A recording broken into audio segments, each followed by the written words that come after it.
Hi, this is Kerby Anderson. You know, each day we take on the tough issues and provide a biblical perspective to them. The topics we cover are wide-ranging. Apologetics, theology, prophecy, creation and evolution, intelligent design, marriage, family, child-rearing, the millennial generation, friends and society, politics, economics, business, religious liberty, the Constitution, public policy, foreign policy, military policy, tensions in the Middle East, abortion, homosexuality, pornography, sexual ethics, media, technology, history, and America's godly heritage. We talk about anything that affects your faith, your family, or your freedom. So don't go anywhere, because Point of View starts right now.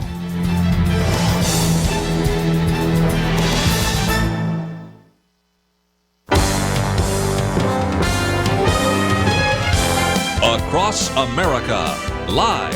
This is Point of View.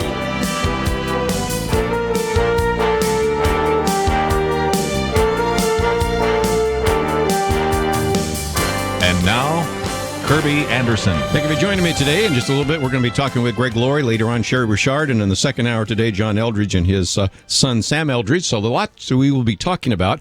But about 3 hours ago, the president gave a speech, and this has to do with some of the attacks made against ISIS last night that not only included the United States, but Bahrain, Saudi Arabia, the United Arab Emirates, Jordan, and Qatar. And we're going to hear now what the president had to say. Last night, on my orders, America's armed forces began strikes against ISIL targets in Syria. Today, the American people give thanks for the extraordinary service of our men and women in uniform, including the pilots who flew these missions with the courage and professionalism that we've come to expect from the finest military that the world's ever known. Earlier this month, I outlined for the American people our strategy to confront the threat posed by the terrorist group known as ISIL. I made clear that as part of this campaign, the United States would take action against targets in both Iraq and Syria, so that these terrorists can't find safe haven anywhere. I also made clear that America would act as part of a broad coalition, and that's exactly what we've done. We were joined in this action by our friends and partners: Saudi Arabia, the United Arab Emirates, Jordan, Bahrain, and Qatar. America is proud to stand shoulder to shoulder with these nations on behalf of our common security. The strength of this coalition makes it clear to the world that this is not America's fight alone. Above all, the people and governments of the Middle East are rejecting ISIL and standing up for the peace and security that the people of the region and the world deserve. Meanwhile, we will move forward with our plans supported by bipartisan majorities in Congress to ramp up our effort to train and equip the Syrian opposition, who are the best counterweight to ISIL and the Assad regime. And more broadly, over 40 nations have offered to help in this comprehensive effort to confront this terrorist threat, to take out terrorist targets, to train and equip Iraqi and Syrian opposition fighters who are going up against ISIL on the ground, to cut off ISIL's financing, to counter its hateful ideology, and to stop the flow of fighters into and out of the region. Last night, we also took strikes to disrupt plotting against the United States and our allies by seasoned al-Qaeda operatives in Syria who are known as the Khorasan Group. And once again, it must be clear to anyone who would plot against America and try to do Americans harm that we will not tolerate safe havens for terrorists who threaten our people. I've spoken to leaders in Congress, and I'm pleased that there is bipartisan support for the actions that we're taking. America is always stronger when we stand united, and that unity sends a powerful message to the world that we will do what's necessary to defend our country. Over the next several days, I will have the opportunity to meet with Prime Minister Abadi of Iraq and with friends and allies at the United Nations to continue to building support for the coalition that is confronting this serious threat to our peace and security. The overall effort will take time. There will be challenges ahead, but we're going to do what's necessary to take the fight to this terrorist group for the security of the country and the region and for the entire world. Speech by the president very quickly, standing in front of the helicopter before he went on to the United Nations. In just a minute, I want to talk about what he'll be speaking about at the United Nations. But again, he said the strength of this coalition makes it clear to the world that this is not America's fight alone. Let's be honest, though, when we talk about Bahrain and Jordan and Saudi Arabia, United Arab Emirates and things of that nature, some of them flew along, none of them dropped ordinances, but we'll take what we can get at the moment. And this is, again, something else that he added to the mix, and that is the willingness on the part of them to, first of all, go into Syria. Second of all, not only to go after everybody from Al-Qaeda to ISIS to this new Khorasan group, which is one that we will certainly talk about some in the future. The operation began with a flurry of Tomahawk missiles launched from the sea, followed by attacks from bomber and fighter aircraft. The goal, of course, was to take out the ability of ISIS to command, control, and resupply its militants. In all, about 200 pieces of ordnances were dropped by coalition members, and 4 dozen aircraft were used. The United States told various news organizations that about 150 weapons used were precision-guided munitions, and the United States fired, as I mentioned just a minute ago, 47 Tomahawk missiles, 8 of them against the Khorasan targets. So that's where we are at the moment, and we'll continue to watch that over the next couple of days. But I did want to mention something else, because as soon as the president finished speaking there, he flew to the United Nations, and he is giving a speech today in the United Nations on the summit that we talked about yesterday, dealing with climate change. And he will, in this speech, if he hasn't already, pledged U.S. support for help to other nations addressing the issue of climate change or global warming. He's going to use this speech today to also announce that he plans to sign an executive order requiring the United States government to take climate change into account when it spends money overseas to help poorer countries. The United States will also offer valuable communities abroad new tools to address the effects of climate change through science and technology. So many of the topics we've put on the table are going to be topics we will talk about all week, and of course we will cover them from day to day and certainly try to wrap those up on our Friday weekend edition. One last thing that I thought I would put on the table as well, and this is an ominous report that came from the Centers for Disease Control, and in their report that was released today, they gave kind of the worst and best case estimates for Liberia and Sierra Leone based upon computer modeling. In their worst case scenario, Liberia and Sierra Leone could have 21,000 cases of Ebola by September 30th, 1.4 million cases by January 20th if the disease keeps spreading. And so, again, without effective methods to contain it, we may be talking about 1 million people just in that country and that region alone that will have Ebola. And, of course, these factors take into fact that many of these cases go undetected, and their estimate could be actually 2.5 times greater than what is reported. And, of course, these figures also, I might mention, do not include some of the other countries, and I think you can begin to see the kind of crisis that is on the horizon. And I know that the president thinks that climate change is a big issue. I know that the Secretary of State thinks that climate change is a big issue. And we even mentioned yesterday how the Secretary of State, John Kerry, said he was going to talk about nothing else. He wasn't going to talk about Ebola. He wasn't going to talk about ISIS. He was just going to talk about climate change this week because he thinks this is the greatest threat facing America and facing the world. Those of us around the table have some questions about that. And just, again, it illustrates how some of the priorities that are in the minds of our leaders right now may not necessarily be the priorities of those of us that go about our day-to-day activities and expect certain issues to be addressed and other ones maybe to be put on the back burner. So once again, we'll spend some time this week looking at those issues, and I certainly do want to encourage you to visit our website today. You can find some articles on some of the things we've been talking about, and as I always like to mention, on Tuesday we release our latest video in our Uncensored series. This one is Sex Before Marriage, God's Plan, and I would encourage you to go to the Facebook page, and that is a way we will announce it every Tuesday. Of course, you can also go to our YouTube channel and find it automatically, so be watching for it, click on it, watch it, then send it to other individuals that need to see it.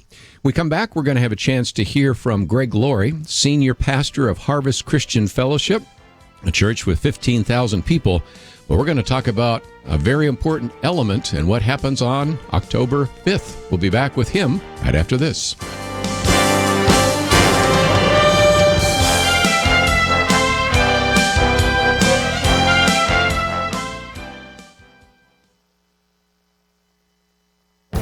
The Point of View Commentary with Kerby Anderson.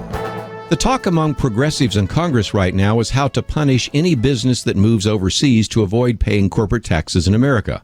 Perhaps they should instead ask, why are corporations and businesses wanting to move in the first place? The reason is high corporate taxes levied in this country. The title of an editorial in the Wall Street Journal says it all. We're number 32. They are explaining the findings of the Tax Foundation. The Foundation study looked at more than 40 tax policy variables and used them to rank the 34 industrialized countries in the Organization for Economic Cooperation. The United States ranked 32 out of the 34 countries. The United States did do better than France, but that's a country currently run by an avowed socialist. The index was based upon two important principles: competitiveness and neutrality. A competitive tax code in a country would be one that limits the taxation of businesses and investment. Neutrality would mean the tax code would raise the most revenue with the fewest economic distortions. A country that gives various tax breaks to favored companies would not be neutral. Crony capitalism is not neutral. The Tax Foundation ranking reminds us that the U.S. tax burden on corporations and businesses is close to the worst in the industrialized world. The federal corporate tax burden is already the highest in the developed world, and the tax code also requires that money earned overseas be taxed as if it were earned in this country. Most corporations have millions overseas that they could repatriate if the tax burden were lifted. You know, over the next few weeks, we're going to hear members of Congress complain about corporations and businesses that move their headquarters overseas. They will propose building an economic wall to prevent others from escaping. Instead, we should reform the U.S. tax code. It would encourage companies to stay and might even encourage some of those countries that left to move back to America. I'm Kerby Anderson, and that's my point of view.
You're listening to Point of View, your listener-supported source for truth. I want you to mark your calendar for October 5th. That is the Harvest America Crusade.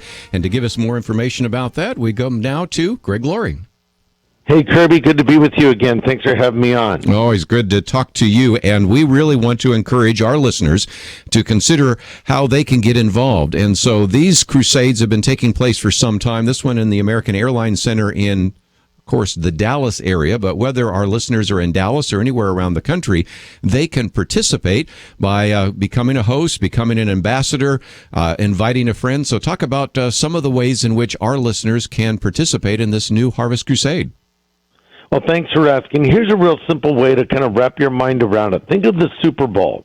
It's an event that happens on a given day at a given time, and all across the country, people participate in it. You watch the game, you have a party before, maybe afterwards you invite people over, you make it sort of an event, and and that's what it is. This is sort of like the Super Bowl of evangelism, and here's what I mean.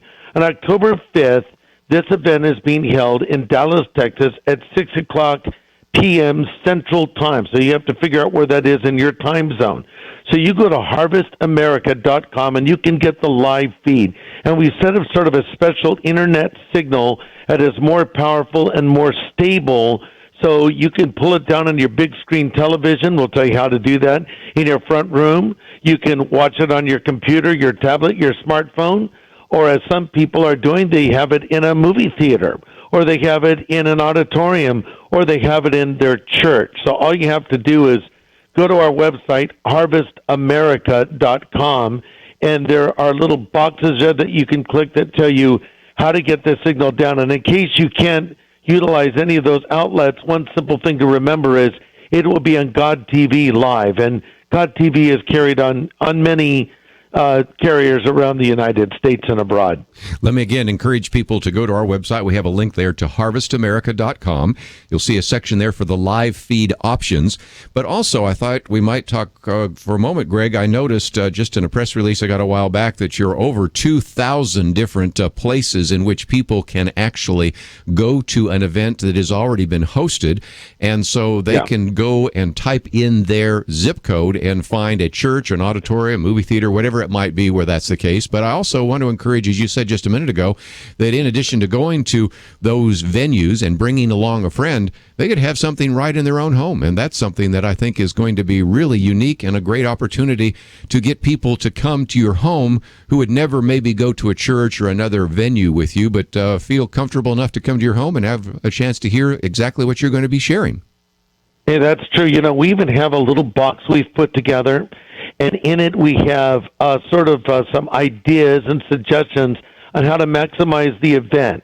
Since this is going to be originating from Dallas, Texas, we thought we would embrace a local cuisine. So we have some great barbecue recipes, even a Harvest America apron you can wear, invitations that you can print up. So here's how it works. Think of your neighborhood. Think of your neighbors, how you wanted to reach them with the gospel.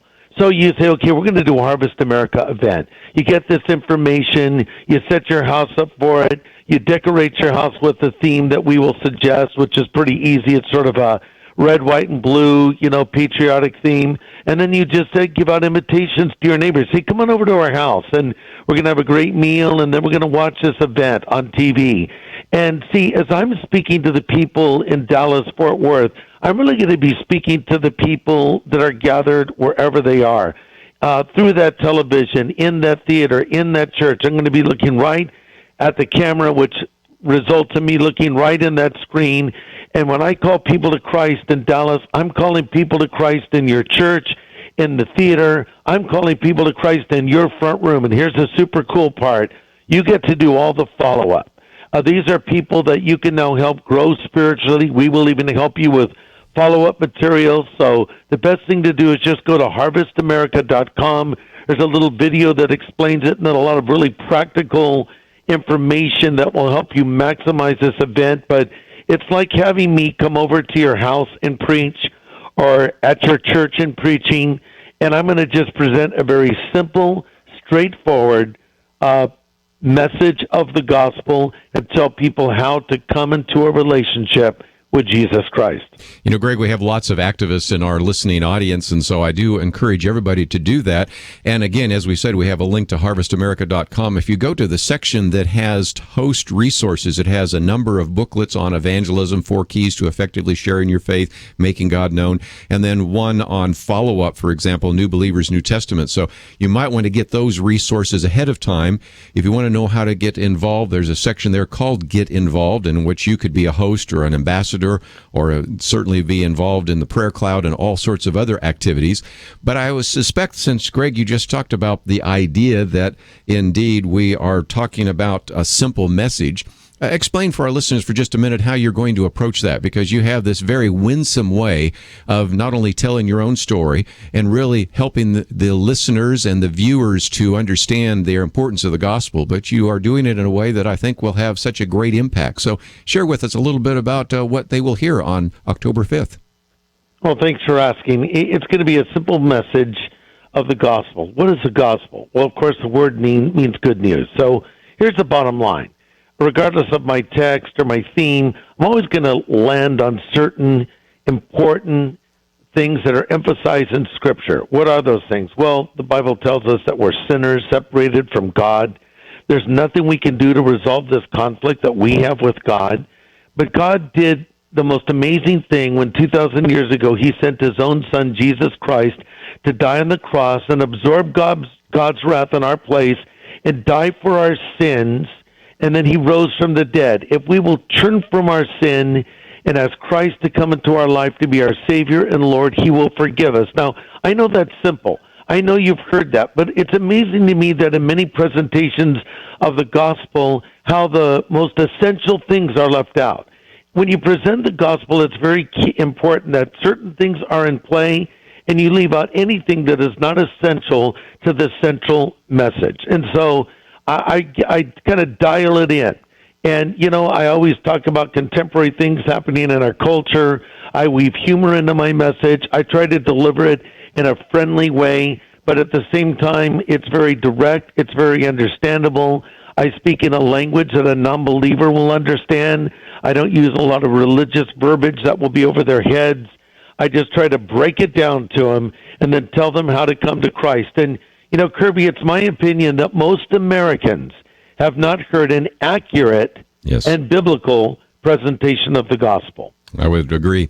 Let's, again, help them understand the format, because you also have popular musicians, Phil Wickham and Mercy Me, so it won't be just you speaking the whole time. There's music. There's a number of things that I think are going to be very attractive to individuals that maybe are seekers, even some that are skeptical, that will have a chance to hear the clear gospel, but also hear some great music and an opportunity to have a response at the end.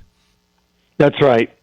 There are times, we have friends that we know that are not believers yet. We think, I want them to hear the gospel, but where do you take them? Mm-hmm. You might say, well, I don't know if I should take them to church because the pastor's, doing a series on tithing right now or whatever. Yeah. And it might be a little over their head, because not every church service is specifically geared to a non-believer. And I don't say that critically. I'm a pastor as well, and we teach of the Bible and various things. But see, this event from beginning to end is geared for the non-believer. It's designed for the seeker, for the skeptic, for the doubter. Hey, for the atheist. I welcome all those people. Mm-hmm. And we have amazing music. Phil Wickham's a fantastic artist.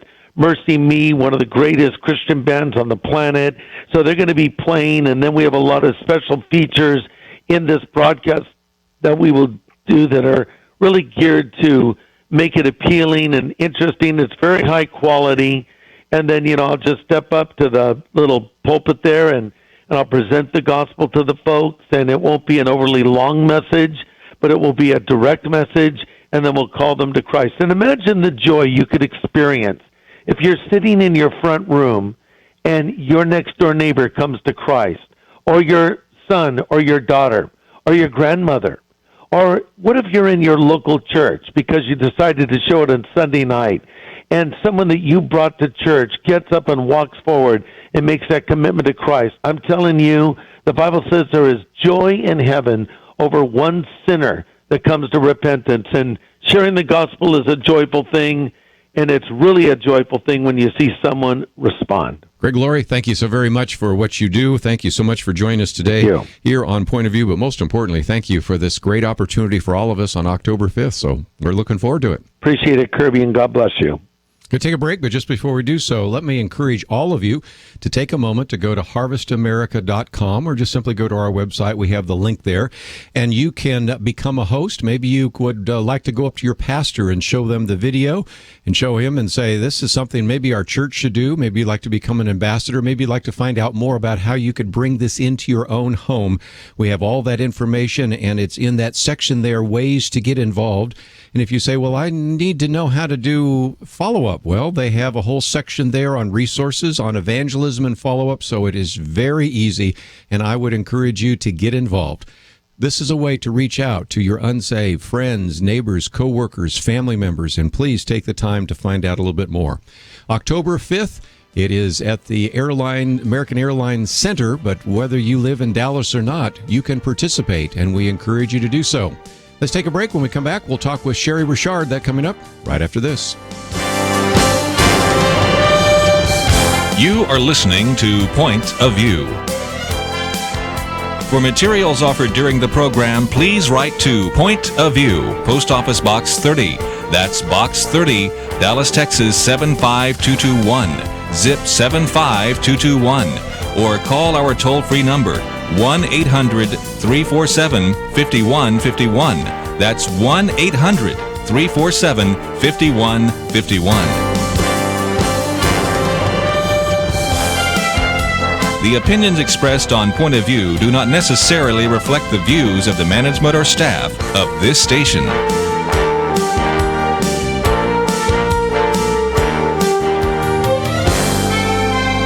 Point of View will continue after this.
are listening to Point of View. The opinions expressed on Point of View do not necessarily reflect the views of the management or staff of this station. And now, here again is Kerby Anderson. Thank you for joining us during this half hour. We're going to spend some time talking with Shari Richard, who is an obstetrical ultrasound expert and educator. She founded Soundwave Images back in 1990 and produced the video Ultrasound, A Window to the Womb. And I might just say for a moment to our younger listeners, there was a time not so long ago, as I'm just alluding to right now, where we did not have sonograms. We did not have ultrasound.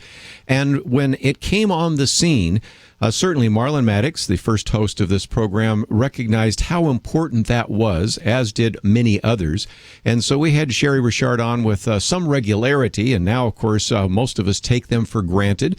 If you have a pregnancy in your family, you want to know what the sex of the child is before it's born, because you can find that out. If you work in a pregnancy resource center, a crisis pregnancy center, you recognize how important an ultrasound has been, because it is a very effective means by which to really challenge women who are convinced that abortion is their only option, to recognize that there's a life inside the womb. So we thought we would go back to Shari Richard for a couple of reasons. First of all, she has produced various ultrasound images that have been distributed, broadcast, and translated worldwide, about 750,000 of those. She continues to produce the next generation videos with the new digital technology. And there's a new release of Eyewitness to the Window to the Heart.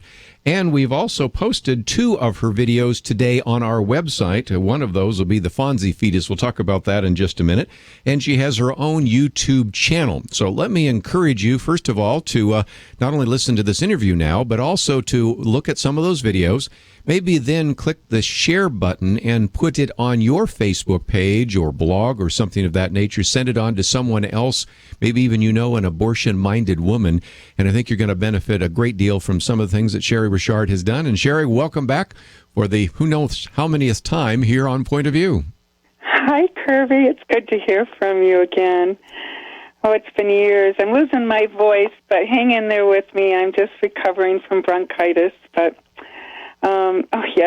so many memories as you were talking. Comes back to the first interviews back in 1990 with Marlon, and when ultrasound was brand new and exciting, and nobody could believe that those babies were moving in the womb, and we have come a long way, and I just think it's exciting of how ultrasound has been a key educational tool in changing hearts. It's just so cool. It's been around almost a quarter of a century, and like I said, the younger generation here, they never know a time when you didn't. I mean, those of us who are a little bit older remember when we would always say, well, do you think it's a boy or a girl? Now there's no thinking unless you decide to tell the doctor not to tell you, but it has been such a powerful tool for pregnancy centers, and I know that you have spoken in the past, and I suspect you'd probably still speak in the future here, would be glad to speak in some of these places because of the power of it being a window to the womb, going back to the first video you ever produced. Yes, in fact, I started my first medical ultrasound clinic in Michigan utilizing a real ultrasound machine after seeing the effects of the video. And I don't know, I think there's over 1,500 centers now utilizing ultrasound, and they're just having the same effect that I saw for years of changing the hearts when the girls can hear the heartbeat and see the baby moving. And most of all, just to provide that love and care that is provided by the volunteers at those centers. And I always knew that's what was going to make the difference, by loving those women where they're at and just providing her facts. And look what's going on. It's exciting. Might just mention that video, and I would encourage people to watch it, includes some of your famous clips, if you will, of babies dancing in the womb and kissing goodnight. And then we're going to talk about the Fonzie fetus. That was from somebody else. But still, that's all part of that video. So I would really encourage people to watch those videos. It is so significant and so groundbreaking. And I think it may be just one more reason why the younger you are, the more likely you are to be pro-life. I think, first of all, it's because pro-lifers tend to have more kids. I think it's also because we have a generation growing up maybe understanding a little bit more about what abortion is. But number three, because we've now seen not only your images, but images that have been produced by the National Geographic, by Discovery Channel and others, you recognize that it's not just a blob of tissue in there. It looks pretty human at certain stages of life. And that window to the womb, I think, is also maybe another reason why this younger generation has become so pro-life. What are your thoughts? I agree. I totally agree. And that's what I like what you said in the beginning of the program. Now we've got this younger generation that is, you know, we got the social media, we got the younger generation, and that's what I want to encourage the audience to do is go on my unborn.com and click on my Vimeo and YouTube page and just spread. I've got these clips of the baby, just spread them all over. And it tells life for itself. It's just amazing. I've been going into schools for years, and you can see on the videos the reactions of the kids when they see the ultrasounds and what they're doing. This is like a whole big playground in that womb, and it's never boring. I mean, every single baby seems to have a different personality, and that's what I really feel is going to make the difference, and that's what my goal is to use the social media now and to literally just spread this word out. Let me encourage those of you that maybe would like to join our conversation. If you work at a pregnancy resource center, maybe you're a nurse and work with ultrasound, I'd love to hear your testimony because certainly we want to add that to the one from Shari Richard. So if you'd like to join us, why don't you start calling in right now, 1-800-351-1212. I know that this particular technology has been so effective in pregnancy resource centers and in crisis pregnancy centers. So if you can share a testimony, we would love to hear it as well. 1-800-351-1212. Well, the video we have here, you can see that at one point you show the Fonzie fetus. And what we mean by that is there is a fetus, an unborn baby, whatever phrase you want to use at that point. But it's an unborn child that gives a thumbs up. And then you ask the students to react. And if you go to our website right now, we have the clip from the video where they're all giving a thumbs up. And I was struck by, again, how much more difficult it's going to be for all those young people giving the thumbs up, laughing at some of the things that they see in that ultrasound video, for them to then think about abortion in a very different way than they did maybe even before they came into the room. I know. I was just laughing so crazy. I've seen so many thumbs up through the years, and my most famous baby, remember George? George was a 10-week baby. George turned out to be a female, but, well, yeah, George. Yeah, right, you remember her. You do. And I do. She's 26 years old now, and I took her to Congress. I called her a parasite. I took her all over the world, and she has changed hearts. And in the classroom, I said, hey, what do you think of those babies? And, you know, you get the big thumbs up. And it's just the excitement of it all. So I'm seeing more and more, and that's what's so exciting, too, is doing the ultrasounds in the pregnancy centers. You know, these girls can be traumatized by the pregnancy, and yet when they turn and they see their baby and they see that it's a life and bring their family members in for the support that they need, it's amazing how many turn around. We're talking like 80% are changing their minds just based on seeing the ultrasound. So it's fun and it's effective. Let's again encourage people to go to the various websites. You go to vimeo.com/unboard.com, or probably the one we were just been talking about, the YouTube channel, which is youtube.com/user/Shari Richard. Now, you need to know how to spell her name. We have that there. But the best information is simply to go to her website and find some of those links.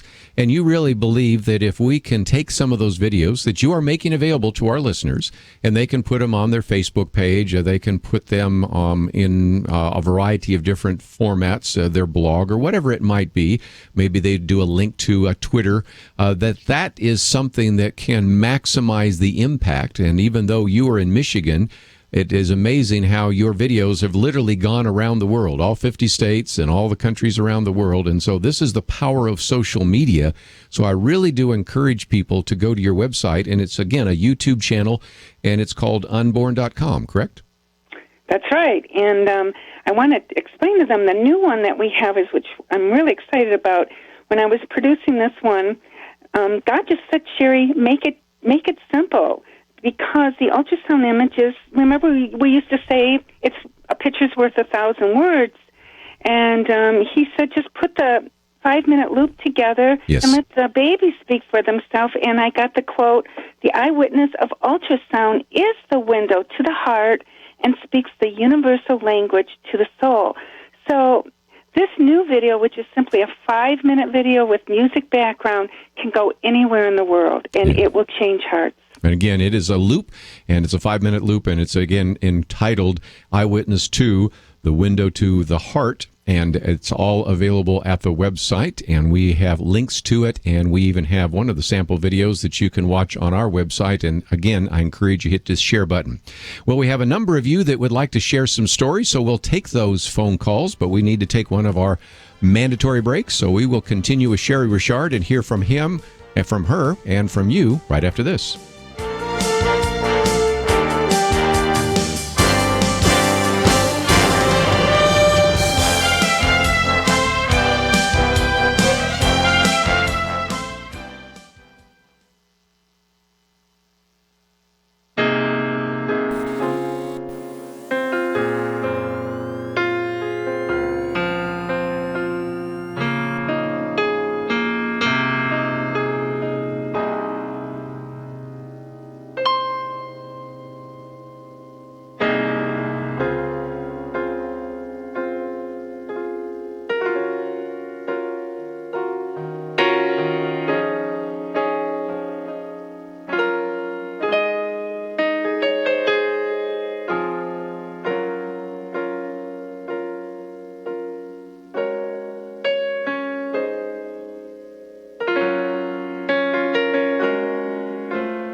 Now, back to Point of View, your listener-supported source for truth. Shari Richard with us for a few more minutes. If you'd like to join us, 1-800-351-1212. Let me again encourage you to find out a little bit more about some of her videos. We have one of those on our website. Of course, she has videos both at Vimeo and at YouTube. While I'm talking about videos, let me mention a few others. We also have the video for Harvest America, and we also have a video for our second-hour interview with John Eldredge and Sam Eldredge, Killing Lions. And in addition to that, tonight we premiere our second in the series of Uncensored Sex Before Marriage. So if you like to watch videos, we have a lot of videos for you to watch today and tonight, but certainly take the time to use those. We recognize how powerful those videos are. There will be young people that will not even know who Shari Richard is, who have never heard this interview, never heard of her, did not even listen to Point of View, but they'll see those videos and it might change their minds about abortion. Likewise, our video on sex before marriage certainly has the potential and the power to affect those, some of whom never even have listened to this program. And we recognize how it has been important over these years to take what Marlon Maddox established as a foundation, a radio ministry, and develop it into a full media ministry. And video is one aspect of that. So take the time to watch some of those videos and then post them in places or send them to places where you can have a very profound impact. Let's go to some phone calls here. We'll go to Debbie in Ohio. Debbie, thank you for calling today. I think you're a nurse and wanted to share something with us. Yes, I was listening to your program on my way home from work, and I was listening, and I was thinking about an experience that happened to me. I worked in the OR for 36 years, and I would say like 30 years ago when I worked in the OR, I had a friend, and she became pregnant. She had a pregnancy due to a rape. And her family said her family could never understand, so she wanted to go for an abortion. She asked me to drive her, and I'll be honest with you, I wish I would have done more at the time to talk her out of it. But especially after I was called out on an emergency, and we had an ectopic pregnancy, and that's where the tube, the baby, the fetus is in the tube instead of being where it's supposed to be, and we had to operate on this person, and this little tiny baby fetus was unbelievable when I saw it, how it was formed, and how anybody could think that it's not a person. My whole opinion, and I was a Christian at the time, it was just totally changed, and I try to talk to young people when they don't think that it's a real person and tell them my experience, to be honest with you. Well, again, this is, I think, the power, Shari, of the videos, because you don't have to go into an OR and do surgery on a woman that has an ectopic pregnancy. You can see these babies developing in the womb, and you can see their personalities, their movements, and it changes people's perspective very quickly on abortion, doesn't it? Yes, it does, but as my heart goes out, as your caller was talking about, she assisted, in taking her friend who had a victim of rape for the abortion, and now, she looks back and regrets it. And that's the other thing that the ultrasound will do. It will take off the walls of denial that, so many people hide behind, and bring back those memories of our part in the abortion industry, whether we had an abortion or if we, counseled someone to have one. And I understand that because I've had my abortions, and I was told I couldn't have children, and I know that grief and pain, and so I never go anywhere without showing my ultrasounds and yet sharing God's grace and healing in my life and giving me 3 children. So that's what the pregnancy centers are doing nationwide, and that's what pro-life is really about. Very good. Let me real quickly see if I can just get in one more phone call real quickly. Texas, KCTA, Joanne, thank you for calling today. You're on with Shari Richard. Hi. I just wanted to repeat a story I heard in Sunday school just this last Sunday, so this was very timely. A lady that was in the class was saying that her daughter had just had, she just found out she was pregnant, and she's having twins, and that the pictures showed the twins facing each other, and the little boy had his hand on the little girl's forehead, and the the little girl had her finger on his forehead. And actually, I think they were 20 weeks, not 20 weeks, yeah. Is that right? 20 weeks along? Mm-hmm. Does that sound right? That sounds right. Yeah, okay. So I guess she probably already had knew that she was pregnant. But anyway, but that was a really interesting story, I thought. That, that shows some personality. Certainly does. Well, Yes. I appreciate you sharing that. Shari, just before we go, let's talk about some of that because we mentioned George, but you have some others where you've seen some very definite, if you will, personality characteristics inside a mother's womb. Yeah, I have babies sticking out their tongues, and Harry, I always name him. Harry is trying to do a handstand, and he's climbing up the uterine wall and stretches and stands on his head. And my last 3 images, which are my favorite, and you'll see on my video where I have a baby I say, well, I think I'm getting tired, so the baby yawns. Yeah. So here's a kiss goodnight, and the baby turns and kisses the side of the womb. Yeah. So peace to all, and he gives the peace sign, and then I go, what do you say to those babies? And that's when you get the thumbs up. So it's fun. It really is. It is. Just before I let you go, let's one more time talk about the fact that you have your videos both on Vimeo and YouTube. And it's really your goal to take those resources, which are already out there, and encourage others to take those resources and to spread them because you still are out traveling. And if people would like to have you come and show this, they certainly can. But this is a way through social media where you can vastly extend the impact that you've had over these 24 years in a way that is so opportunity. There's such a great opportunity to do so. And so talk about what people can do when they go to that website and how they can use those effectively in social media.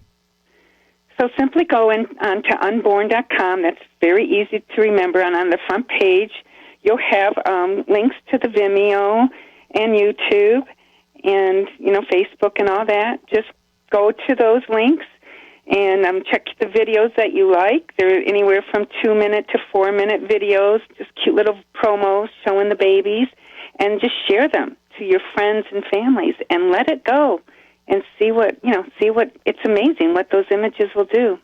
Well, Shari Richard, it's been great to partner with you all these various years, more than 2 decades, and I thank you so very much for some of the great work that you've done, and it was great to have you back, and especially to educate a new generation of young people on how they can use these video images in a way that might begin to advance even further the pro-life message. So thank you for joining us today here on Point of View. Oh, thank you, Kerby. It's been fun. Well, we'll do it again. Just before we go, let me mention that we do have kind of a full supply of videos today. We've mentioned the video that is available on our website that gives you kind of an overview of what Shari Richard does, and then you can follow those links to her Vimeo site, her YouTube site. And I would just encourage you over the next couple of days to visit those videos. If one really kind of gets your attention, put it on your Facebook page or YouTube channel that you might have on your own. You might send it to somebody that you know because there's a link so that you could send it as an email. And so take the time to use some of those resources that are out there. Don't forget that tonight we are releasing our second in the Uncensored video series, this one about the issue of sex before marriage. And if you know people that are certainly involved sexually or certainly haven't thought through a biblical point of view and certainly would benefit from something that I think makes a very powerful case, really just from some of the social statistics we have, certainly we want to encourage you to find that as well. And if you heard the interview that we did with Greg Laurie, don't forget that the Harvest America Crusade is taking place October 5th, and we have that video. And in the second hour here, for those of you that are fans of John Eldredge, because he wrote the book Wild at Heart, newest book that he's written with his son, Killing Lions, A Guide Through the Trials Young Men Faced. This is just a great piece that, again, talks about some of the challenges young men, especially in this next generation, are facing. And that's what we're all about here at Point of View, reaching the next generation. We are appreciative of those of you that have helped us do so. Let's take a break. When we come back, we will spend some time talking with John Eldredge and Sam Eldredge. And, of course, we'll take your phone calls as we look at some of those challenges young men face in the future. All that coming up right after this. Across the nation, This is Point of View. For materials offered during the broadcast, please write to Point of View, Post Office Box 30. That's Box 30, Dallas, Texas 75221. Zip 75221. Or call our toll-free number 1-800-347-5151. Point of View will continue after this. Point of View is produced by Point of View Ministries and is supported by your generous tax-deductible contributions. I just thank God for y'all. I listen to you every day, truly. I wanted to thank y'all for everything you do each day to inform Christian families and our community about the things we can do, and just the way you're so informative. I listen to you daily and love you guys and appreciate you so much. God bless you, Kerby, for keeping this show so on track and for the decades of wonderful help to this nation that Point of View has been. We're all big fans of your work, and we pray that God will just prosper it. As a Christian, over the years that I've followed this program, I'm constantly challenged to be on guard and to evaluate what's going on. And if for no other reason, to protect the caliber and the truth of your programming, I need to participate and to back your program financially to ensure that the truth stays out there for people to hear, to view, and to be a part of.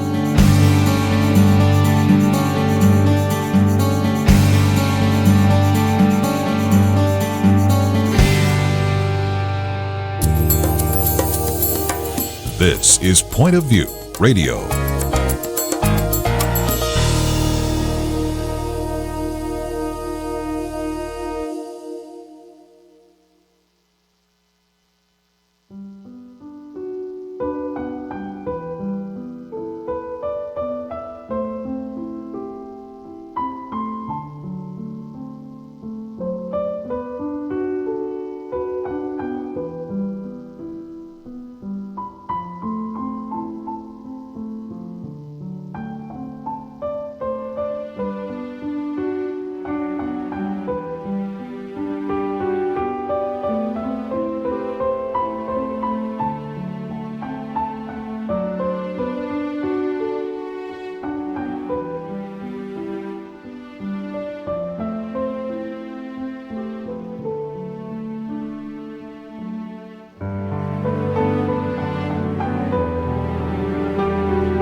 Hi, this is Kerby Anderson. Each day we take on the tough issues and provide a biblical perspective to them. The topics we cover are wide-ranging.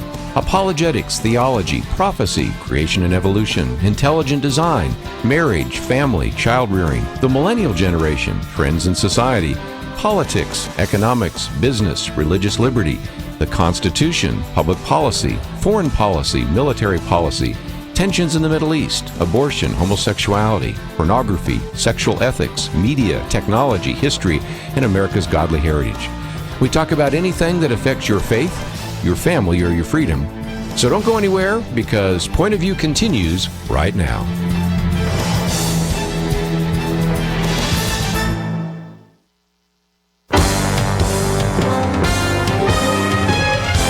Across America, live. This is Point of View.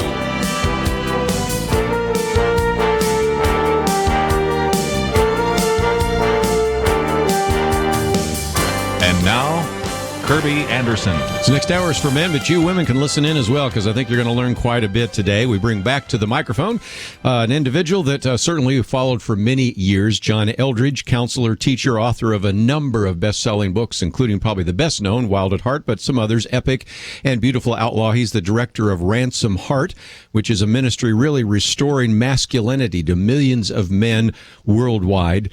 Gotta love a guy that loves archery and fly fishing and backpacking just like I do, so that's worth enough right there. But then we have an addition, and that is his son, Samuel, also, who is a writer and has a bachelor's degree in English, co-authored this book, Killing Lions. It is published by Thomas Nelson, about 180 pages, hardback. Look for it in your local bookstore, but again, if your bookstore does not have it, we have put it in our Point of View store, and you can order it online right now. We also have a video trailer of the book and information about the book, and of course a link to Ransom Heart. First of all, John, thank you for joining us once again here on Point of View. Yeah, Kerby, thank you. It's great to be back. Yeah, one of these days you and I need to go fly fishing together, backpacking, shoot a bow together, something. But anyway, in the interim, let me also introduce, at least for the first time to our listeners, Sam. And Sam, it's just a delight to have you join us. We've enjoyed chatting with your father, and I'm looking forward to some conversation with you today as well. Yeah, thanks so much. I'm looking forward to it as well. Well, I guess, John, let's explain the title, Killing Lions, a guide through the trials young men face. A lot of it is really the challenge to masculinity. And you use that title because in Africa, at least among some tribes, the way in which you are defined as a man is by killing a lion. Explain, if you might. Right, exactly. In fact, in a number of ancient African cultures, you couldn't marry and you couldn't own land as a young man. You weren't considered even like a full member of the kind of the men of the tribe until you had proved yourself by killing a lion. And you see a very similar theme, actually, in the Scriptures, where when David goes to confront Goliath, remember Saul tries to talk him out of it, and says, you're just a lad, you're a young man, you're not able to handle this. And David says, actually, I've killed both bears and lions, and the God who helped me through that will help me through this. So it's the idea of facing down something perhaps fearful, certainly something that's a great challenge, that gives a young man a sense of who he is and a sense of his place in the world, and gives him the confidence to enter into marriage, career, money, all of that stuff that young guys face. Sam, let me come to you for just a minute. You're a little bit older now, but certainly there was a time, especially as you graduated from college, where you were in what we might call the warrior phase. And I know that you have talked about, both in the video and the book, the idea that we have sort of had this idea that, well, you become a man when, fill in the blank. You get your driver's license, you become a man when, graduate from college, whatever. And we don't really seem to have any kind of initiation. We don't have any kind of transition that is, I think, very important if we are going to grow up a generation of young men with godly attributes and with masculinity. Your thoughts? Yeah, exactly. I mean, the biggest hurdles that we overcome up to college really are like getting a driver's license and going off to school or joining the military. And then you hit real life after those things. You do your stint in school or you do your tour and you come back and you realize that actually you feel just as young as before, and there are so many questions. And what once was, what are you going to do this afternoon, now becomes, what are you going to do with your life? What are you going to do for work? What are you going to do for marriage? And all of those sorts of things about dreams and identity come raging to the surface. And without some lion, or even putting the face of a lion on some of these challenges, we'll be just wanderers. Well, and one of the things, Sam, that we talk about on this program is reaching the next generation. That's the millennial generation. And we do this not only through the radio program. We recognize many in your generation don't listen to radio, so that's why we have videos, and we encourage people to go to our YouTube channel. We encourage individuals to share these kinds of ideas because we recognize how important it is to reach your generation. But early on in the book, you really tell the story about your first job. Okay, we've all had first jobs we didn't like. I've been a janitor, and I've dug ditches for gas pipes, and I've been in a machine shop. You had one as a runner, but even the people that graduated, you graduated with an English degree, but even those that graduated in a business degree, you would get together sometimes on a Friday night, and none of your peers, none of your fellow young men felt very fulfilled. Explain that if you might. Yeah, well, we were promised to shoot for the stars. We're promised these full-blown lives and careers and dreams that will all sort of pan out after school. I mean, it sounds good for a university to say, like, if you come here and get this degree, you'll get this job and you'll make this amount of money. And then pretty quickly that has proven not to be true, both for the journey that young men go on and both because of the economy of today. And so, yeah, I've got fellow English majors that work the front desk at a hotel and friends who were business majors they're working at Starbucks. And there's a sense of loss there because there's a disconnect between what we were promised, how we were told to pursue our dreams, and the fact that we can only land small jobs, and many of us have enormous amounts of debt, and reconciling that takes some understanding. We just feel like we're wasting our time, and that's the great fear, that we will make the wrong choice, so that somewhere back in a couple of years, we already did make the wrong choice. Well, John Eldredge and Sam Eldredge with us today as we talk about this new book, Killing Lions, published by Thomas Nelson. Look for it in your local bookstore. I might also mention we have a link to their website. You can get some great information there and the videos, which we'll talk about in just a minute. But before we take our first break, John, let me maybe ask you a question I already know the answer for, and that is, do you think we're too soft here in America? Well, my goodness. Every culture before ours knew that men don't become men through a soft and comfortable life. You don't see that. Again, David, his life, he's been out in the field tending the sheep, and that wasn't a romantic, Disneyland life. That was danger, hardship, weather, trial, endurance, perseverance. Those are the kinds of things that shape men. I think, Kerby, as you know, our generation kind of overindulged the millennials. Yes. And I have a lot of regard for the millennials, but they were the generation of the self-esteem movement. And everybody, when our kids played soccer, everybody got a trophy. Every team, every kid. There was no sense of accomplishment, yes. Right? I think we overindulged or over-rewarded our young people. And then what happens is they hit real life and they realize not everybody does get a trophy, right? And there are hard things ahead. So I almost want to sometimes apologize for, a soft life that we've offered, particularly our young men. Yes. Because now then they feel a kind of a sense of betrayal of, hey, where's this golden life you promised me? Well, and I think some of them say, I wish I had joined the military because it's not so soft there. But again, there are solutions to that. I need to take a break. When we come back, we'll talk about some of those. But in the video, you also, John, asked the question of some of these millennials, what's your greatest fear? Certainly want to address that. And Sam, I want to come back to you as well and talk about how your generation's dealing with issues like meaning and purpose and calling. So we've got a lot more to cover. It's all part of the book, Killing Lions. It is a book that I certainly do recommend to the young men out there, but all of us trying to understand more about the phenomenon in our culture, I think will benefit from this book. Published by Thomas Nelson, we'll have more to say and then take some phone calls from you right after this.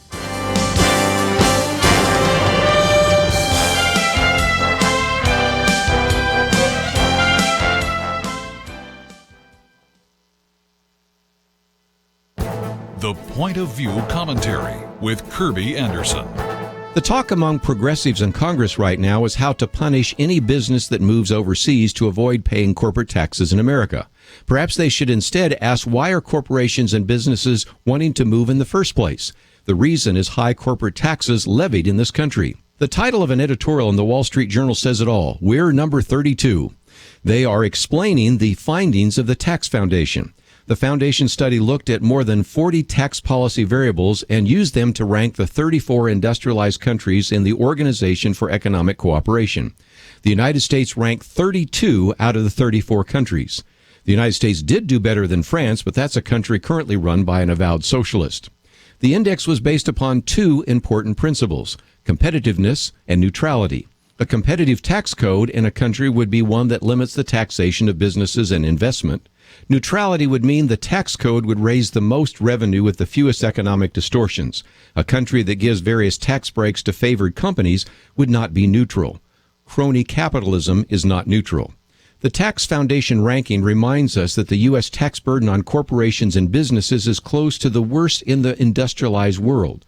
The federal corporate tax burden is already the highest in the developed world, and the tax code also requires that money earned overseas be taxed as if it were earned in this country. Most corporations have millions overseas that they could repatriate if the tax burden were lifted. You know, over the next few weeks, we're going to hear members of Congress complain about corporations and businesses that move their headquarters overseas. They will propose building an economic wall to prevent others from escaping. Instead, we should reform the U.S. tax code. It would encourage companies to stay and might even encourage some of those countries that left to move back to America. I'm Kerby Anderson, and that's my point of view.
You're listening to Point of View, your listener-supported source for truth. John Eldredge and Sam Eldredge with us today as we talk about their book, Killing Lions, a guide through the trials young men face. And if you'd like to join our conversation at any point, 1-800-351-1212. You can go to killinglions.com. Of course, you can go to Ransom Heart. We have all those links there and a video that you can watch. And John, let me come back to you. One of the questions that you ask in the video trailer that people see, and I'm going to talk in just a minute about all the videos that are available. You ask a number of young men, what do you fear? I'd love to maybe have you share a few of the things that you ran into, because how a young man or even an older man faces fear, very important. And what they fear may be the very place where God is working in their lives. Oh, exactly. And what it also reveals, I'll tip my hand early in the show, what I found, Kerby, in talking to young guys. And when we say young guys, we're talking college and after, so 18 to 30, kind of in that range, is just profound fatherlessness. What they fear is that they do not have anyone to show them the way, and therefore every decision, every move, all of the weight of their future is entirely on their shoulders. And what they fear is that they don't have what it takes. They're not the man who's ready to handle that kind of life. And they'll express it in different ways. I fear making the wrong decision in my career. I fear that I won't have a retirement fund. Do I start that stuff now? I fear, just got 2 letters today from guys, I fear that I don't have what's needed for a young marriage. Just got married in my 20s. But the collective fear is all naming the same thing. They fear that they are not man enough for the challenge. Wow. And they feel very, very fatherless, that there's no one there to show them the way. Sam, let me come to you for just a minute, because I know you've talked about the fact that when you look at your peers, a fair number of them don't have fathers. I mean, we've talked about fatherless America, but you pointed out something else. You have some fathers that are absent, others that are there but emotionally absent, but you raised a third category that is important, and that is a lot of fathers who aren't fathers. They're kind of like buddies, but sometimes a young man needs a father, not a buddy. Yeah, exactly. I knew a lot of guys who had, kind of cool dads. They would go surfing with them. They would, show up and hang out with their friends to go out and get coffee. And there's good things in that they are seeking life together, that they are doing adventures together. Except I think at some point it stems from the father fearing maybe being that bad guy or imparting on the negative fathering that he experienced. And so he does. They end up trying to be a buddy to their friend, a buddy to their son, and, they're left with a gap. They're like, okay, well, if their dad is their father, then if their dad is their buddy, then who is their father? They don't actually have that role in their life, and so they end up just as lost as though they didn't have a father to begin with. We do mentoring programs sometimes in churches, Sam, and it seems to me that if I were to go to your church or to the college where you were or any group right now and say, how many of you young men would like to have a mentor? I suspect all sorts of hands would go up. Then if I went to the group of older men, maybe they're in their 40s, 50s, and 60s, how many of you would like to be a mentor? I hate to say it, but I'm not so sure that many hands would go up. And so it isn't just a problem with the fathers and sons. There's a real need for mentors to mentor a whole generation that's really looking for some guidance and some direction, don't you think? Absolutely. Something that we heard actually while writing the book was a common desire for young men is to have an older man come to them to tell them, I have a revolution, I have a role for you, come and follow me. And just how many young guys would leap at the opportunity of that. And yet also what we found in this book, all these questions that if they don't get answered in your 20s, if you don't get the issues of fear and do you have what it takes sorted out, those questions, they're still there when you're 40 or 50 or 60. And then you get that place of older guys who can't mentor because they're still asking the same questions. Yeah, see, Kerby, that's so good, Sam. Kerby, the reason those older guys don't raise their hand is that they don't think they have what it takes. They didn't get their questions answered in their 20s, and they're still struggling with it in their 40s and 50s, don't you think? It's not that they don't care. Yeah. They do care. It's that they don't believe they have something to offer.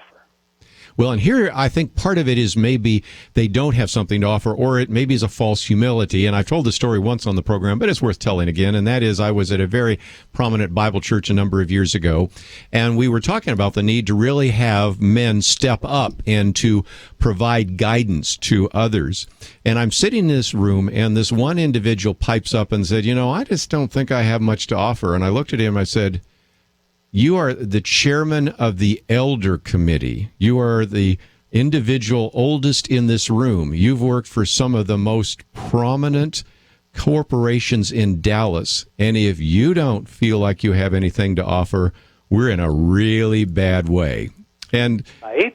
And he backed off and said, okay, and maybe that's just a little bit of humility, because I think there is a sense in which some individuals feel like they don't have a lot to offer.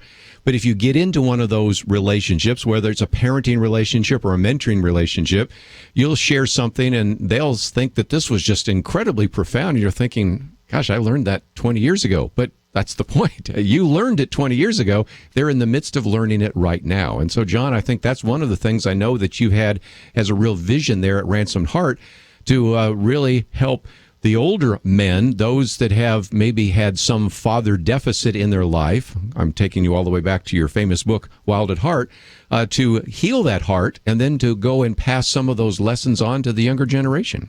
Exactly. That's exactly right, because the guys are out there, and with just a little bit of encouragement and direction, in fact, that's what we're hoping to model in this book. The Killing Lions is a conversation between father and son. It's me and Sam sorting through, money and marriage and the girl and that kind of thing. But what we're hoping to do is actually model what it looks like to receive and to offer fathering. So there you go. Guys can pick this up and realize, hey, I do have something to offer young men. Well, certainly. And when you're talking about money and dating and women, decision-making, spiritual warfare, faith, fathering, some of the issues that you raise very early in the book and all the way through the book, very important issues indeed.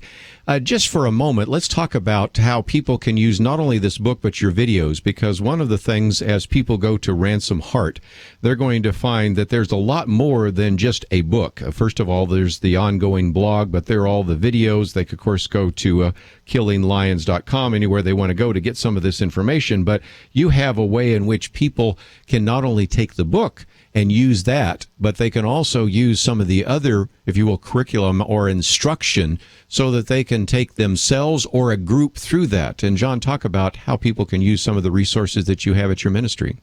Yeah, I'm gonna have Sam describe this trip that we took and these adventure films we created for young guys, because we're really excited about this. Okay, Sam? Yeah, so when we grew up, we would take this guys trip out to Moab, Utah, and go mountain biking and rock climbing and jumping in the river, and it was awesome. And we went there with a group of older guys and younger guys. It was kind of our high school escape of the summer. And then we wanted to recreate this. We wanted to walk back through and invite some younger guys in and invite a couple older guys along and capture it on film so that we could actually walk through all of these issues that we were talking about, but in like a beautiful and dynamic and exciting way. We wanted to really get out there and use this medium of video, and they're crazy. They're so much fun to do. It was an amazing trip, and I think the videos you'll find are really incredible. You can go to ransomheart.com to find that, or else, of course, we have a link on our website. Just before we take a break, let's take a phone call. We'll take phone calls all the way through the rest of the interview here. We'll go first to Georgia, WLPG. Robbie, you're on with John Eldredge and Sam Eldredge. What would you like to share with us today? Awesome. Thank you. I appreciate you taking my call. I just want to say to John Eldredge, I really do appreciate the ministry that you have. Your book, I've read maybe 5, 6, 8 times. Wild at Heart, yeah. Wild at Heart, and bought the new version when it came out, and I passed it along. I can't tell you how many times to other men. What really struck my heart was originally I read a statement, and I'm probably not going to quote it exactly right, but the statement was that basically we have a group of men in the church who are just not men, and it struck my heart that I was in ministry, have been in ministry for 30 years, and it just struck my heart that we're trying to soften it up rather than creating godly men that look like and act like men. And I appreciate what you did to really embolden my commitment to ministry and to talk to men as men. And I just want you to know that it's been awesome for me and many people that I've been connected to. And I thank you for investing in the next generation. That your sons are coming along, and thank you for what you've done. Robbie, appreciate it. We have to go to a break here, but any comments you might want to have, John, after the break, we can do that. But also that opens up a line if you'd like to join our conversation today, 1-800-351-1212. If you just joined us, talking about this new book, Killing Lions, A Guide Through the Trials Young Men Face. John Eldredge and Sam Eldredge with us. You can go to Ransom Heart and find it there. We also have a video that we've posted on our website, pointofview.net, as well as information about the book, and we've even put it in our Point of View store. It is published by Thomas Nelson. You probably can find it in your local bookstore, but if you have any difficulty finding it, follow one of the links so that you can put that book in your hands or in the hands of somebody that really needs to read it, and there are certainly many that will benefit from it. Let's take a break, but when we come back, we'll take some more phone calls. 1-800-351-1212. Love to hear your story. We'll take some of those calls right after this. You are listening to Point of View. For materials offered during the program, please write to Point of View, Post Office Box 30. That's Box 30, Dallas, Texas 75221, zip 75221. Or call our toll-free number, 1-800-347-5151. That's 1-800-347-5151. The opinions expressed on Point of View do not necessarily reflect the views of the management or staff of this station.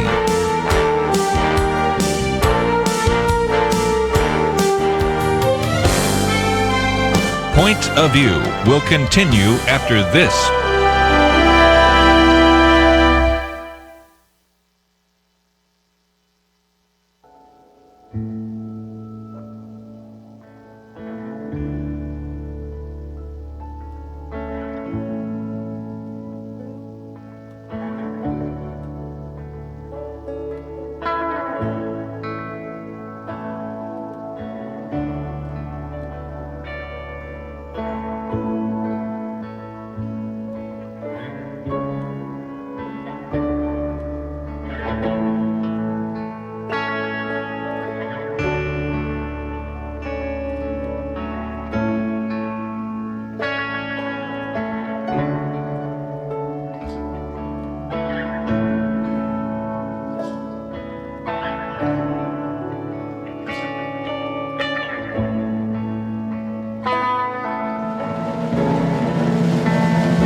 are listening to Point of View.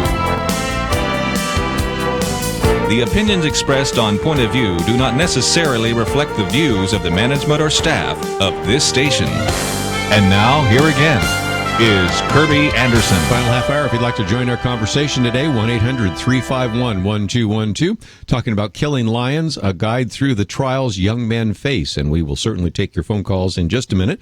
John, let me come to you because we just heard from one listener who was probably representative of millions of men that have benefited from your books or other books that have come out here that are trying to bring men back to a level of wholeness, of integrity, and also to understand their masculinity. In some respects, this book answers the question, so what? In other words, we do this not so that you just hold in, but so that you can then minister to others. And here is a great book that I would think both fathers and sons, as well as mentors and those who are proteges, can actually follow and use so that they can be all that God intended them to be.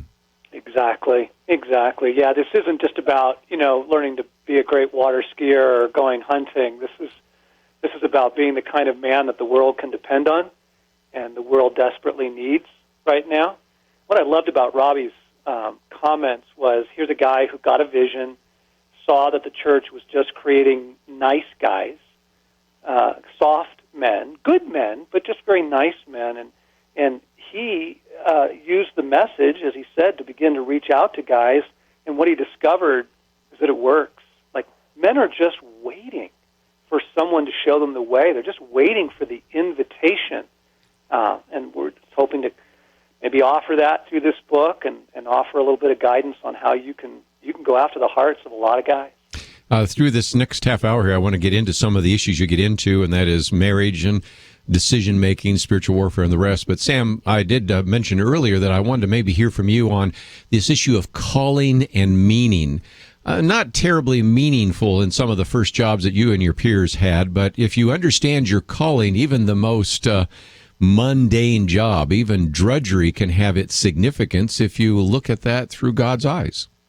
Yeah, they totally can. I think what people are seeing about this generation that's called the millennials is that they are a group of people who do care. They really want meaning. There's all of these little products now that every business is coming out with their chocolate that's slavery-free, with their shoes that you buy one pair and they give another, with coffee that's paying a fair wage. Like, there's all of these things that are trying to fill this void that they're seeing in our generation that wants meaning, that wants to bring change, that wants to help the world. And I think that's a really good thing.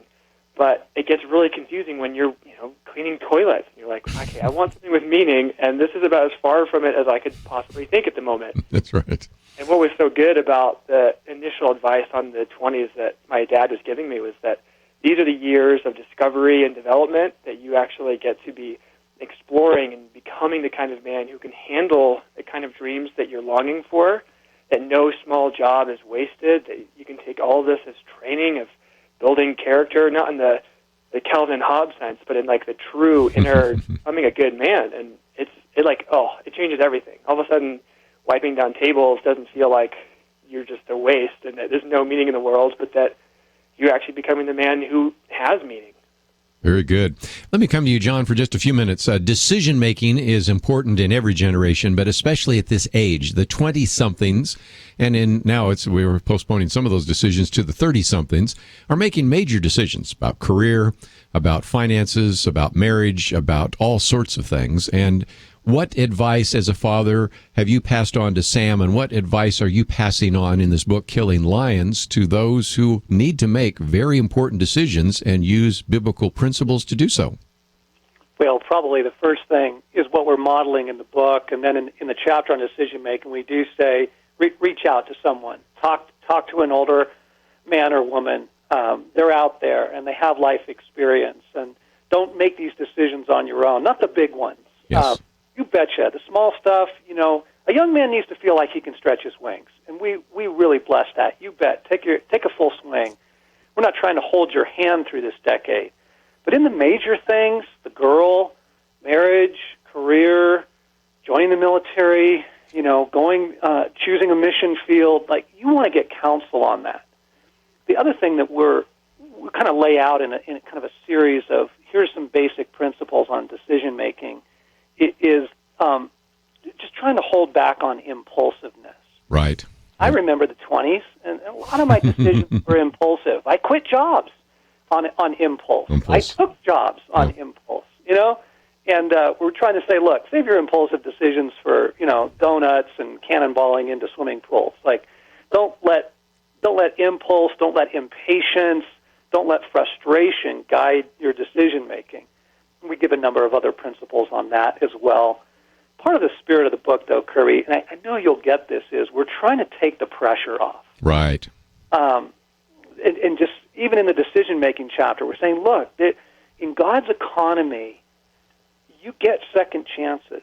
Like, very few of your decisions in this decade are irreversible. I graduated with a degree in theater, and I actually ran a theater company in Los Angeles. And then I made a career shift, and I actually went to Washington, D.C. and worked in politics. And by the time I was 35, I had become a counselor and was a writer. And just helping guys see you're not blowing it if you're in a really terrible job right now. You're not blowing it. God's in all of this. And so take a deep breath, step back from the ledge. He's with you.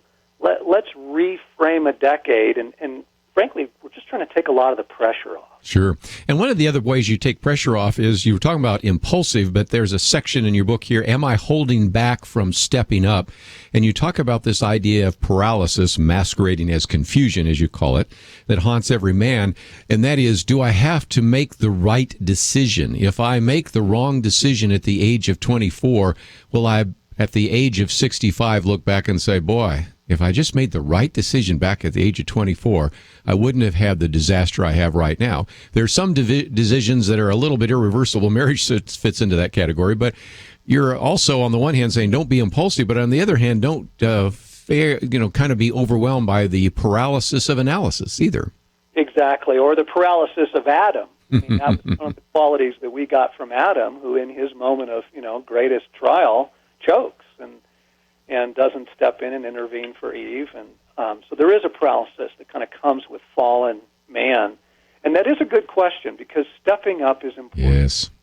Stepping into things is important. And there's something about the millennials that I think your listeners will resonate with when I describe it. Doubt has become a virtue. Oh, yes. Well said. I really respect this group of people. As Sam said, they want meaning, they want purpose. My goodness, they're rushing off to fight human trafficking. They're doing great things in the world.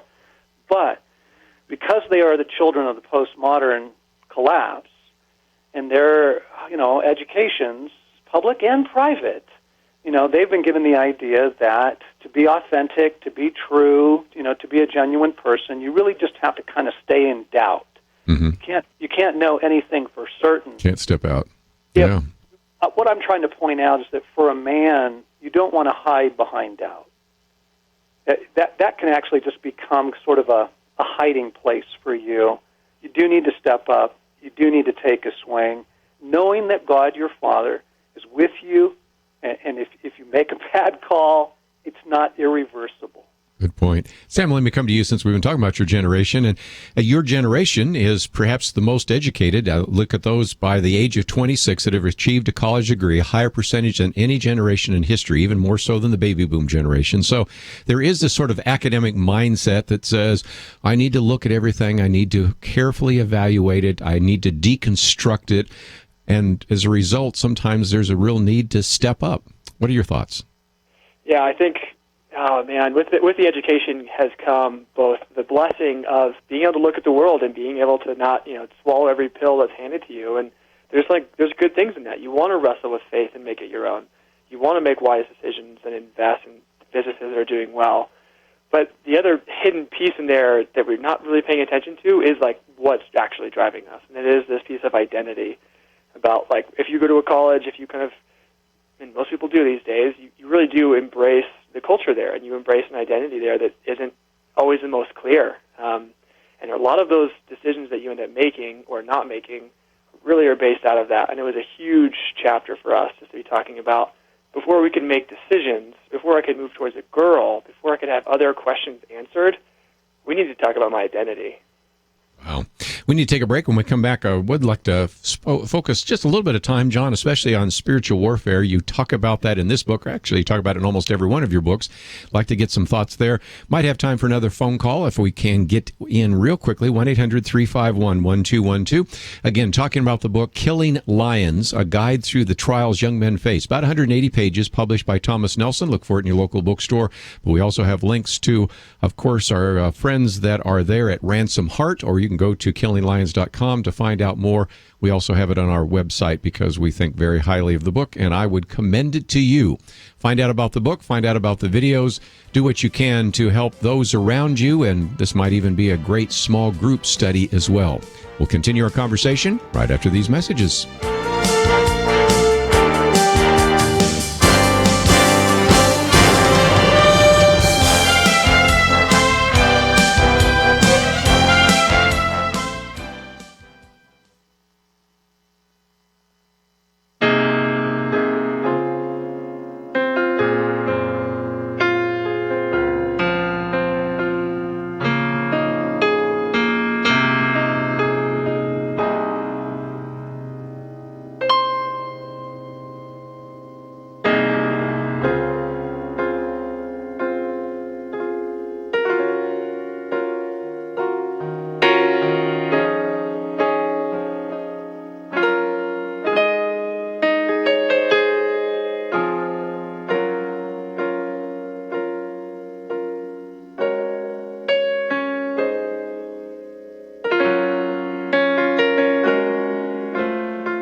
Now, back to Point of View, your listener-supported source for truth. Back for a few more minutes as we talk about the book Killing Lions. John Eldredge, Sam Eldredge with us. I might also mention near the end of the book a daily prayer, a prayer for guidance, a prayer for sexual healing, some very important focuses there as well. And I thought, John, for just a minute, we might talk about spiritual warfare, because certainly there is a spiritual dimension to some of this.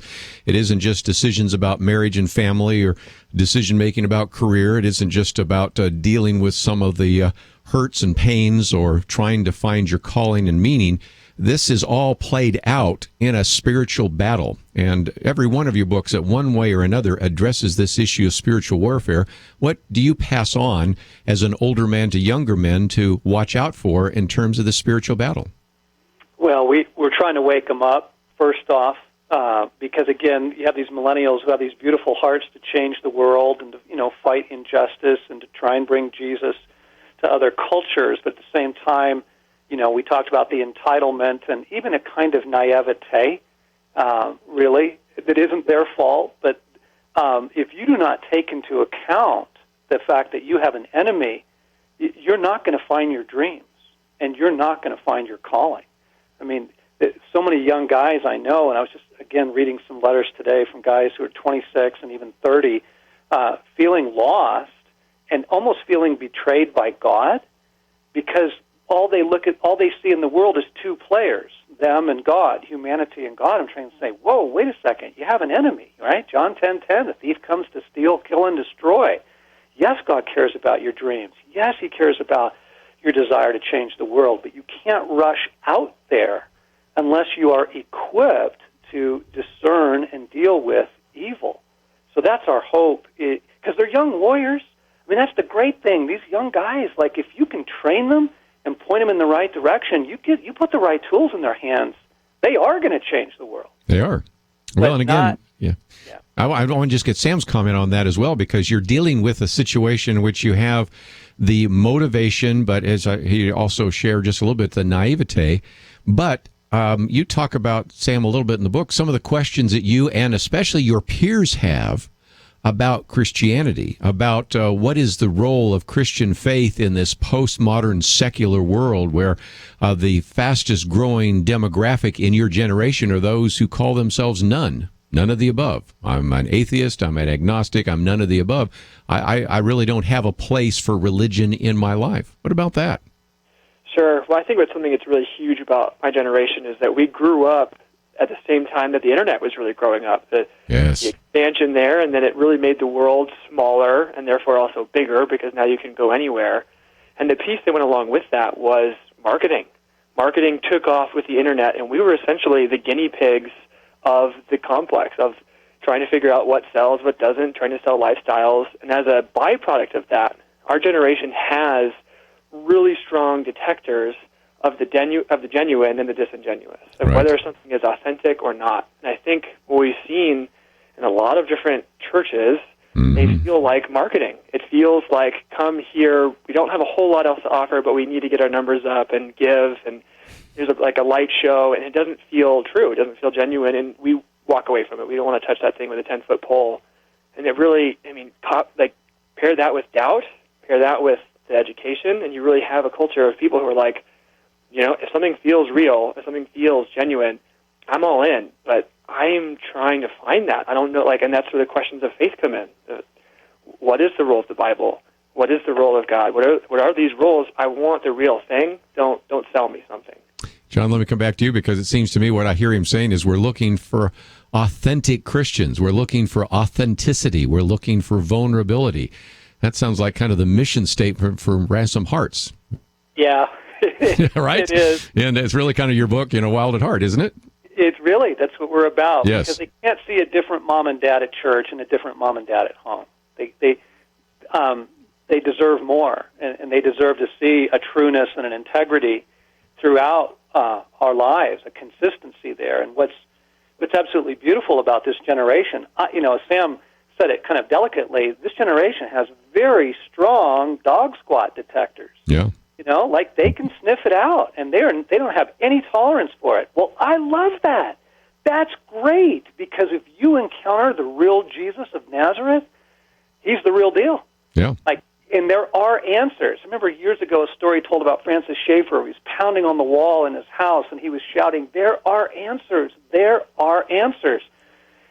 We can present those in a way that I think the millennials will really respond to, but only if our lives have integrity. Only if we're, it's the old thing, practice what you preach. Very good. That'll preach. Just before we end, I thought I would come back to you, Sam. I'm not asking you to market this, but I am asking you at least to explain some of the resources, because as people go to these websites, they're going to see that it's more than just a book.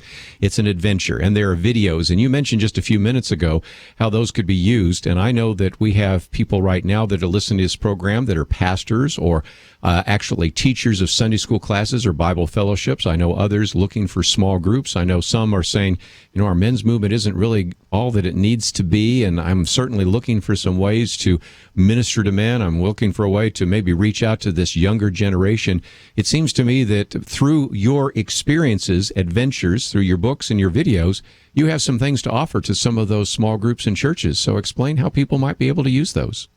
Yeah, I love talking about them because I believe in them, because I believe that they actually are genuine. And with the book, we wrote a journal that goes with it, and I was actually kind of, I pushed back against it at first because I don't know a lot of young guys that will go through just answering questions. And so what we tried to do with our journal is have it be like multi-part. There are pieces that we recommend other things to go and watch. There are questions that you actually should start conversations with.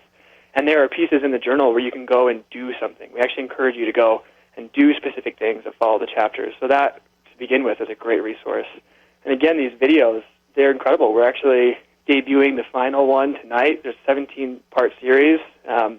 It's been an awesome journey to see how people have been following along. Each one kind of has a different topic about it. They're beautiful. They're easy to share and pass along. We get a lot of positive feedback on it, and it feels like those could be a really cool way to, shoot somebody one of these videos, pass it on, or do a group and watch them once a week. We're excited about the potential there.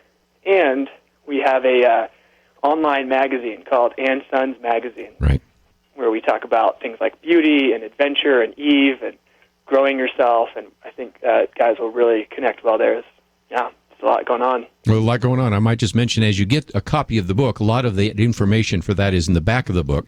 But again, most of you have internet access, so let me just encourage you to go to the website. We have a link to ransomheart.com. We also, of course, can point you to killinglions.com. We have the video already there, which I would encourage you to watch. Maybe click on that share button so that you could put it on your Facebook page or your blog, or send it to someone you think might be interested in learning a little bit more about this guide through the trials young men face. And so you can maximize the interview we did today. John, it's always been great to have you on the program, and I so appreciate the fact that not only did you join us today, but you brought your son along, that you had him write the book, and he gave us that much time. So I appreciate both of you giving us some time today here on Point of View. Kerby, we were really honored to be on your show, and you really do host well. You have a lot of integrity to what you do. Well, and I think we kind of get it, and so we figured out what this is and why it's important, and we certainly appreciate sharing that adventure and that journey, because one of the themes of Point of View is to reach out to this next generation. This is certainly a book that will reach out to those young men and some of the things they face. So thanks for being with us today here on Point of View. Thanks so much for having us. Yep. Talk to you next time. Okay. Let me just mention one last time, just before we run out of time, that is, you go to our website, pointofview.net. You can find an article about this book. You can find a video about this book, and you can find the web links about this book. And then as you go to those web links, you will find that there's a whole lot more. As they say, there's a lot more than just a book on killing lions. There is the journal that we mentioned. There are the videos, and there are all sorts of resources. And if you're really wanting to reach out to men, and you really want to do the best you can to maybe reach this next generation, this might be a very effective tool in your toolbox to be effective and to reach out. And so we certainly do commend it to you, and wanted to expose you to this today here on Point of View. As you go to the website, pointofview.net, you're going to find all sorts of videos that we have posted, many of the articles. And of course, if you are not receiving an email from us, I might encourage you to click on that box that says Get Involved. That's a way we can send you more information and educate you about many of these issues. I want to thank Andrew, Catherine, and Chris for their help behind the scenes, and we'll see you back here tomorrow.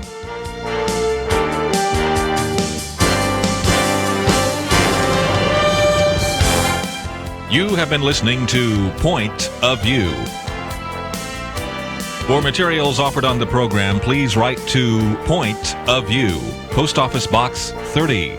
That's Box 30, Dallas, Texas 75221, zip 75221, or call our toll-free number 1-800-347-5151. That's 1-800-347-5151. Point of View is produced by Point of View Ministries and is supported by your generous tax-deductible contributions.